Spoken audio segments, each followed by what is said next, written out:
The Broken Oath. Written by Ali Eva. Prologue.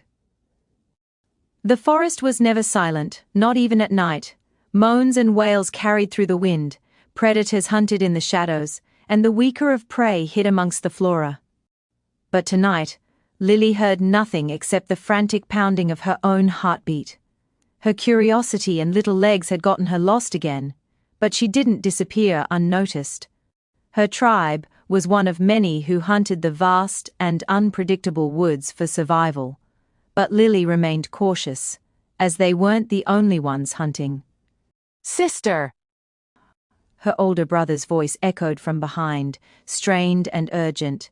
His eyes darted frantically for a girl with rich brown skin, her figure stark against night's shadow. Lily stumbled through roots and ferns, eyes blurred with tears.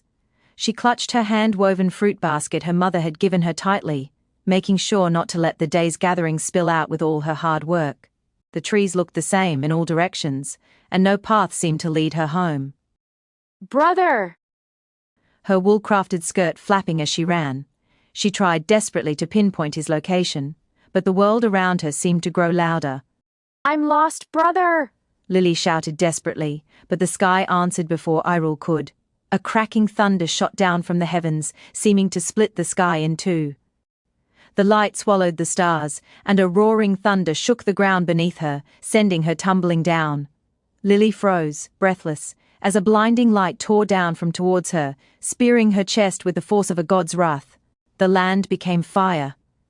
Lily's pleas for help were lost in the raging screams of the fire, her lungs filling with unearthly energy. For a moment she thought she had died. She'd accepted it too, but, as smoke cleared, Lily rose from the crater's edge, alive. "Sister! Sister, are you all right?" Irul's desperate cries sliced through the silence. With his wooden spear in hand, he charged forward, thinking more of his sister than his own safety.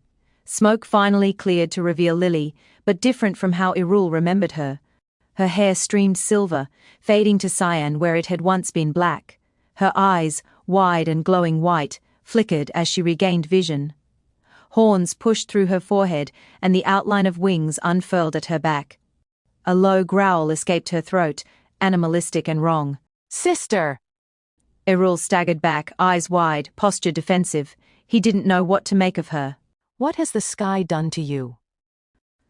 Irul was uncertain whether this was still his sister or something else. I have no answer." Her voice cracked as she spoke, her body stuck in place. Frightened and desperate, Lily reached for her brother. But when their hands touched, a force so unforgiving tore through them like a transaction. Light leapt from her shaking body to his, carving its mark upon his flesh. Irul fell to his knees. His eyes turned crimson, his skin covered itself in ashy grey fur, and a serpent's tail grew out from behind him. Where his hand had landed on the earth, grass blackened and withered. Irul immediately retracted his hand, horror consuming him.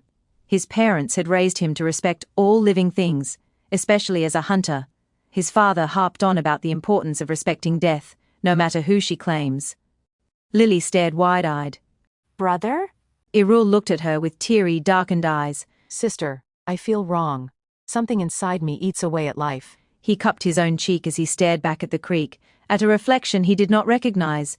His once black hair now matched crimson eyes, his horns, wings and tail sharper, crueler versions of his sister's. Irul shivered, unable to move, unable to think, unable to escape.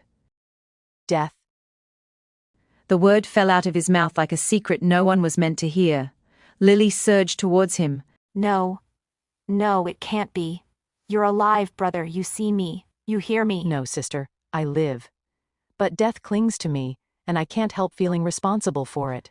Lily's eyes swelled up again with confusion. Her once childlike mind now felt, evolved. She comprehended concepts she'd never heard of before. Irul rose, collecting his glowing spear, now turned to a mighty staff of red. "And you, sister, look at yourself. You shine like the force still burns inside of you." Her reflection stared back at her in the creek, now blackened by ash. A girl no longer, a creature of light and life, creator of her brother's creature, half human, half beast. What are we? She whispered, her words barely audible. She reached down for her own staff, a token of where her squashed fruit basket had once lay. It stood sturdy, the same blinding white as her eyes with a glowing blue orb atop it. Irul's gaze was heavy as he spoke. Cursed. Or chosen. The trees surrounding them hushed, as if they were afraid to break the silence. The night felt different now, like they weren't the only ones who'd shifted. Neither of them knew what their transformation would mean. Would they be outcasts, hunted by their tribes like animals? Could they ever go back to their tribe, or were they condemned to live in the forest, alone? It had occurred to Lily that there might not even be a tribe to go back to, but, despite her stunned state, Lily was distracted by a new instinct. She couldn't shake feeling responsible for growth. Rebirth, life. Though she felt no different physically than she had before the transformation, she knew something foreign had found and consumed her. Visions, or prophecies, swam freely around her mind. And like a mother with her children, she felt compelled to protect it. And so, in fire and ash, life and death were reborn, to balance the world.